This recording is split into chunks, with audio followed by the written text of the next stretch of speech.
La Côte d'Ivoire est une et indivisible. Pour l'amour des enfants de demain. Nous habitions la même cour. Nos enfants jouaient dans l'amour. Tu étais pour l'un, j'ai voté pour l'autre. Nous avons travaillé ensemble, partagé les mêmes plats. Tu m'as fermé ta porte et j'ai retourné mes pas.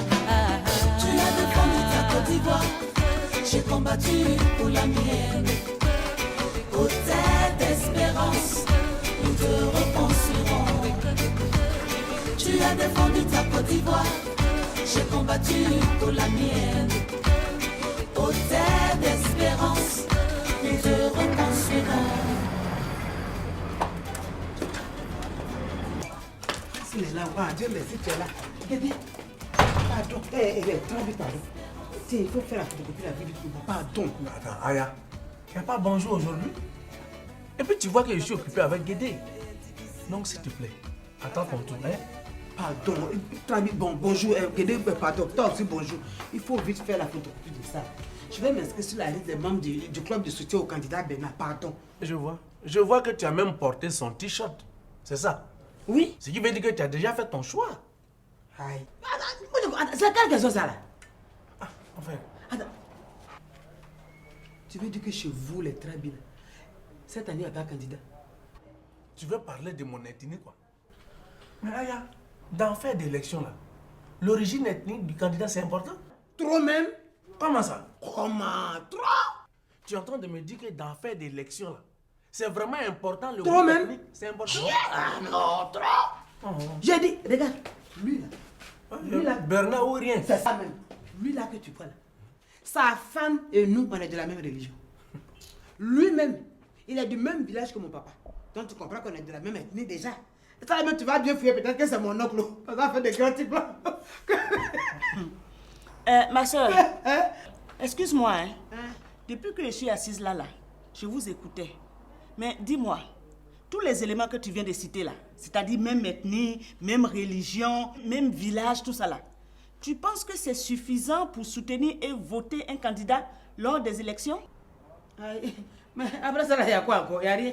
Mais il y a un autre élément, ma chérie. Et c'est cet élément-là qui est le plus important. Ça s'appelle le programme du candidat. Tu dois soutenir et voter un bon programme et non un individu. Programme? Ça veut dire quoi, programme? Aya, un bon programme, ça doit prendre en compte la sécurité humaine. Ah, ça y est, la police, la gendarmerie. Bon, si tu veux, police, gendarmerie, tout ça là en global. Mais ce n'est pas tout, Aya.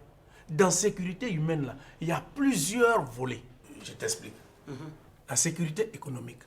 Tout le monde doit avoir accès à l'emploi et aux ressources. Dans sécurité humaine, là, il y a aussi la sécurité alimentaire. Chaque Ivoirien doit prendre 3 repas par jour, matin, midi, soir. C'est-à-dire manger à sa faim. Beaucoup de nourriture dans le pays est surtout moins cher. C'est ce que les gens appellent le plus souvent autosuffisance alimentaire. Dans la sécurité humaine, là, il y a ce qu'on appelle la sécurité sanitaire. Avoir des bons hôpitaux avec les vrais matériels, les vrais docteurs bien formés et puis les médicaments bon, moins chers. C'est important. Dans la sécurité humaine, là, il y a aussi sécurité environnementale. Les quartiers bien lotis, bien goudronnés. Caniveau débouché. Il y a plus de moustiques dans les quartiers. Et puis quand il pleut, là, les maisons bizarres là, on est fatigué de ça. Voilà, tu comprends ce que je veux dire? Voilà. Aya, en un mot, même pour ceux qui sont au village, la déforestation, c'est pas bon pour eux. À la fin, là, c'est le désert qui arrive. Dans la sécurité humaine, là, ça aussi, ça compte. Hein. Parce que quand il n'y a pas forêt, il y a désert.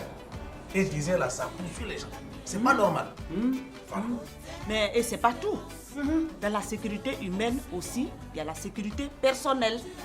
Les agressions physiques, les bandits, les voleurs, tout ça là.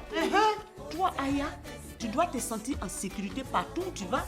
Et c'est vraiment important pour nous les femmes. Parce puisque c'est nous qui veillons sur la sécurité des enfants. Qui va laisser son enfant aller à l'école s'il n'y a pas de sécurité? C'est ça. Et c'est pas tout, comme je l'ai dit tout à l'heure, il y a encore la sécurité communautaire. Toi, Aya, tu fais partie d'une famille, d'une communauté religieuse. Tu fais partie d'un parti politique, même d'un groupe ethnique. Mais quand tu es avec ton groupe là, tu te sens en sécurité, non? Bien sûr. Mais c'est ça. C'est pour ça que le candidat doit prendre en compte cette sécurité pour que toi, Aya, tu puisses te sentir à l'aise partout où tu vas partir. Et aussi, il y a la sécurité politique. Tout le monde, tout citoyen doit sentir ses droits respectés. Et chacun doit pouvoir parler librement sans avoir peur de qui que ce soit. Oui. En tout cas, vraiment... Aya, en résumé, elle veut te dire qu'un candidat doit prendre en compte dans son programme le bien-être du citoyen. Par exemple, construire les hôpitaux, les barrages, tu vois, faire les routes, tu vois, c'est important. Ah, en tout cas, route des... Ah ouais, hein? Comment ça? En tout cas, moi, Guédé, en tant que transporteur, un candidat qui aura dans son programme de gouvernement, c'est-à-dire l'entretien des routes, seulement il sera le bienvenu. Puis, parce que chez nous, on dit que la route précède le développement. Tu as entendu? C'est clair. Ah. Vieux père Guédé. Ouais, mais depuis là, toi, tu parles de route. Moi, je suis étudiant. Route là, est-ce qu'on mange? Hein? On a besoin de travail là. C'est de ça il s'agit. Oh, Oui, route, n'importe mon petit connaît. Tu as raison. Oui, souvent j'entends les gens dire, oui, les routes, est-ce que c'est sous les routes on mange? Mais c'est faux. Non, tu as raison. Écoute-moi bien. Je prends le cas, par exemple, d'un pays où les voies sont en très bon état. Il y a une certaine facilité pour aller vers toutes les contrées. La circulation est fluide. Est-ce que tu vois? Quand je prends le cas des planteurs, les agriculteurs, leurs produits sortent facilement. Et du coup, ils ont de l'argent. Bon, si je dois parler, par exemple, de la santé, souvent, les hôpitaux sont souvent un peu plus loin de nos villages, nos villes. Et si l'hôpital doit se trouver à 100, 200 km, alors il faut prendre un balade avec une voie pas possible. C'est-à-dire, on se demande même est-ce qu'on va arriver à l'heure, est-ce qu'on va pas avoir un accident sur la route. Et il arrive même des fois où la personne décède. Ça fait trop de morts. Et quand la voie est bien dégagée, bien entretenue, on arrive facilement. Est-ce que tu vois? Par exemple, toi, tu es étudiant. Voilà. Est-ce que tu comptes faire carrière dans un état d'étudiant? Non. C'est pour travailler un jour. Ouais. Alors, quand je prends le cas de quelqu'un qui est fonctionnaire, de sa maison jusqu'à son lieu de travail, par exemple, si la voie est dégagée, ça veut dire qu'il n'aura pas d'embouteillage. Il arrive vite. Et comme ça, le travail sera bien fait et c'est l'administration qui gagne. Et c'est le pays qui décolle. Et ça fait du coup une administration très forte. C'est de ça que je veux te parler. Voilà. C'est que toi, avec de route là, ça va te faire gagner beaucoup d'argent, hein? Parce que regarde, tes chauffeurs là, ils vont faire les recettes versées. Mon petit, il parle de recettes versées. En tout cas, tu sais mon petit, dans le temps, j'avais des chauffeurs qui pouvaient faire 2, 3 voyages par jour. Oui. Et c'était bon pour moi. Mais à un moment donné, il n'y avait plus de route. Donc du coup, chaque fois je me retrouvais au garage comme si j'étais garagiste. Oh, je suis un transporteur. Chaque fois en train de dépenser à gauche, à droite. Et il y en a même qui arrivent à faire à peine un voyage par jour. C'est difficile pour moi. Donc, si cela peut revenir, tu vas voir que bon, mes chauffeurs pourront s'occuper de leur famille. Mais si tu les payes, bien sûr, hein? Non, je vais les payer, je vais donner leur argent. Et comme ça aussi, ils auront de l'argent à s'occuper de leur famille et à scolariser leurs enfants. Tu te rappelles des marchés qui prenaient feu tout le temps là? Nous les femmes, et particulièrement pour toi, Aya, vendeuse de vivriers au marché, ce qui serait bien pour nous comme candidat, ce serait le candidat qui aura dans son programme le projet de construction d'un marché sécurisé, afin que vous, les commerçants, vous puissiez être dans de meilleures conditions de travail. C'est vrai. Et que nous aussi, on puisse aller faire le marché sans s'inquiéter. C'est ça. J'ai compris même. Franchement, en tout cas, je vous dis vraiment merci. Parce que grâce à vous, j'ai compris beaucoup de choses. C'est-à-dire, moi, ce que je veux savoir, c'est-à-dire comment faire pour connaître le programme des candidats. Parce que quand ils viennent là, ils viennent avec les artistes, c'est pour faire le show, on est là, ils nous donnent des t-shirts, ils nous donnent des papiers où il y a leurs photos dessus, ils nous donnent des sacs de riz, l'argent, tout ça là. Bon, c'est qui sont venus expliquer là? Ils ne parlent pas de ça. Alors, prochainement, quand un candidat arrive, écoute plutôt son programme que de dire oui, c'est un joli garçon, enfin, tu comprends un peu, non? Mais, leçon numéro 2, prends la peine d'écouter tous les candidats avant de faire ton choix. C'est important, hein? Tu comprends? Mais vieux père Trabio, tu sais, bon programme là, c'est bon. Mais ce que tu oublies, c'est que les candidats là, ils ne tiennent jamais leurs promesses quand ils sont aux affaires. C'est ça le problème. Oui, mon petit collègue.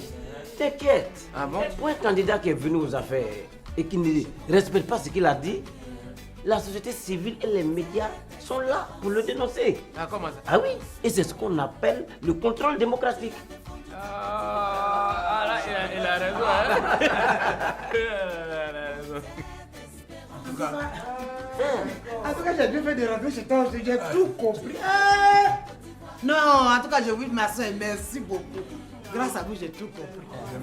Même l'affaire de leur club de soutien, bien soutien de club, là, même c'est beaucoup de compris. Il faut laisser. Là, je m'en vais comme ça, dit aux femmes, là. Je m'en vais dire aux femmes.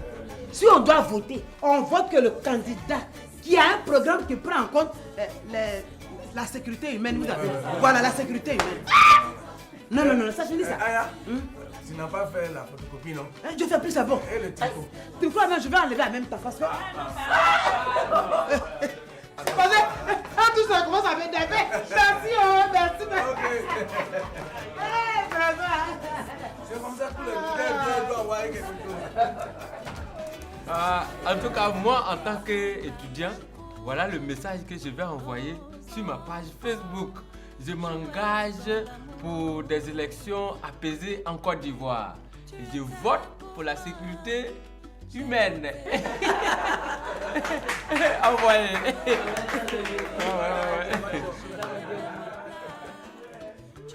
Je suis né pendant la guerre.